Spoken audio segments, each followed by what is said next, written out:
হাসিনা বাবু, এত কিছু করার কি দরকার ছিল? এত কিছু খাবার কি খাওয়া যায় বলো? কিন্তু আমি এই বছর অনেক জায়গায় ইফতার পার্টিতে গেছিলাম, এতগুলো খাবার একসঙ্গে আমি দেখিনি। আজকে প্রথমবার তোমার বাড়ি এসে দেখছি এতগুলো খাবার একসাথে। এখন কোনটার নাম করব আমি বলো তো? সব কিছুই তো দিয়েছো, কোনো জিনিস বাদ দাওনি তুমি। হ্যাঁ ইউনুস ভাই, সব কিছুই দিয়েছে হাসিনা বাবু, গুনতি করা যায় না। লেবু, খেজুর, পেঁয়াজি, আঙ্গুর, তরমুজ, বুদিয়া, মুড়ি। আরে কোনটার নাম করব আমি?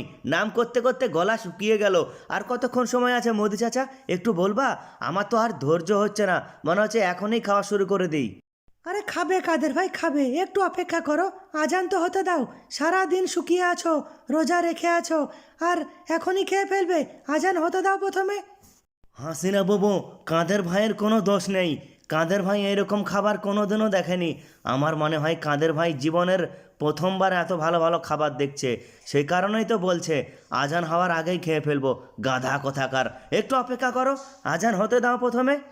আচ্ছা হাসিনা বাবু, একটা কথা বলো, এতগুলো খাবার তুমি একাই রেডি করেছো? এতগুলো খাবারের আয়োজন তুমি একাই করেছো? আরে না না আলম ভাই, এতগুলো খাবার রেডি করা হাসিনা বাবুর পক্ষে একা সম্ভব না। আমার মনে হয় হাসিনা বাবুকে কেউ সাহায্য করেছে।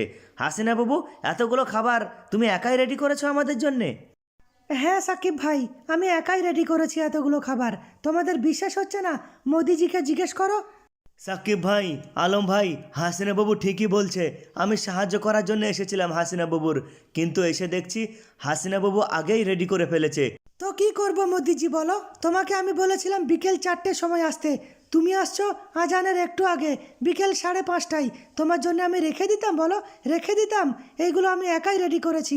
ওই তো আজান হচ্ছে মনে হচ্ছে। চলো খাও এবার, বিসমিল্লা করো। বন্ধুরা ভিডিওতে লাইক করো, শেয়ার করো, চ্যানেল সাবস্ক্রাইব করো। ভিডিওটি ভালো লাগলে চ্যানেলটিকে সাবস্ক্রাইব করুন।